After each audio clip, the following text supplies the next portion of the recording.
गौतम बुद्ध के बचपन का नाम सिद्धांत था। सिद्धार्थ नाम का अर्थ होता है वह जिसने अपनी सभी इच्छाओं को पूरा किया। यह नाम उनके पिता राजा सुद्धोधन ने रखा था, क्योंकि जब बुद्ध का जन्म हुआ था तो सभी ज्योतिषियों और विद्वानों ने यह भविष्यवाणी की थी कि यह बालक बड़ा होकर एक महान सन्यासी बनेगा। परंतु बुद्ध के पिता राजा सुद्धोधन को यह बात अच्छी नहीं लगी। वह अपने पुत्र को एक महान राजा के रूप में देखना चाहते थे, न कि एक सन्यासी के रूप में। वे नहीं चाहते थे कि उनका पुत्र फकीरों का जीवन जिए।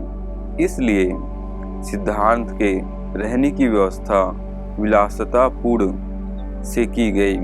उन्हें तरह तरह की सुख सुविधाओं से रखा गया, दुख की अनुभूति तक न होने दी।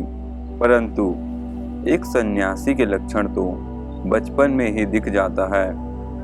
वे बचपन से ही शांत और सरल स्वभाव के थे।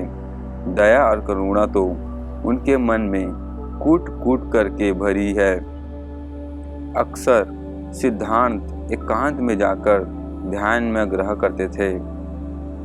एक दिन की बात है, सिद्धार्थ अपने उपवन में एक शांत जगह इसी प्रकार ध्यान मग्न थे। तभी एक घायल हंस उनके सामने आ गिरा, जिससे उनका ध्यान भंग हो गया।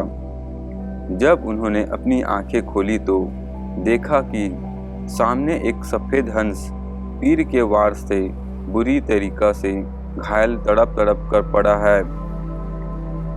उसे देखते ही सिद्धांत का मन द्रवित हो उठा और उन्होंने उसे तुरंत उठा लिया। धीरे धीरे वे हंस को सहलाने लगे और फिर पास के सरोवर में जाकर उसका घाव धोकर उसके शरीर से धीरे से तीर को निकाला। तीर निकालते ही वह दर्द से तड़प उठा। तब सिद्धार्थ उसे धीरे से सहलाते हैं और उसके घाव पर पट्टी बांध देते हैं। उसी समय एक ओर से कुछ शोर होता है और उधर से उनका चचेरा भाई देवदत्त आता हुआ दिखाई देता है। सिद्धार्थ के हाथ में हंस देखकर बहुत खुश होता है और हंस के लिए सिद्धांत के पास दौड़कर आ जाता है और धमकाता है, देवदत्त, सिद्धांत, यह हंस तुम्हारे पास है और मैं इसे कब से इधर उधर ढूंढ रहा था। यह मेरा शिकार है, अब जाकर मिला है।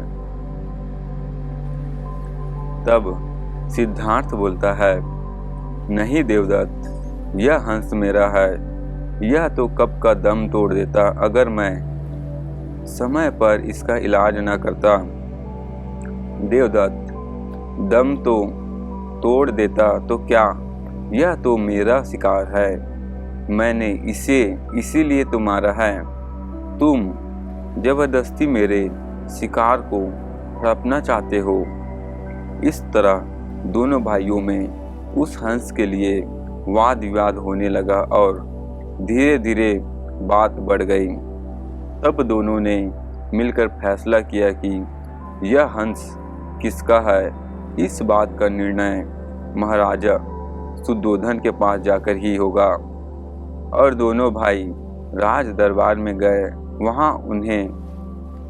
वहाँ दोनों ने अपना अपना तर्क महाराज के सामने रखा। महाराज सुद्धोधन विचार करके बोले, चूंकि यह हंस देवदत्त का शिकार है, इसलिए इस पर पहला अधिकार देखा जाए तो देवदत्त का है। परंतु सिद्धांत ने इसकी जान बचाई है और मारने वाले से बड़ा बचाने वाला होता है, इसलिए यह हंस सिद्धांत का हुआ। महाराज सुद्धोधन का निर्णय सुनकर सिद्धांत की आंखों में एक चमक आ गई और वो उस हंस के शरीर पर धीरे से अपना हाथ रखकर सहलाने लगे। दोस्तों, वीडियो अच्छी लगी तो प्लीज़ लाइक एंड सब्सक्राइब करें। थैंक यू दोस्तों।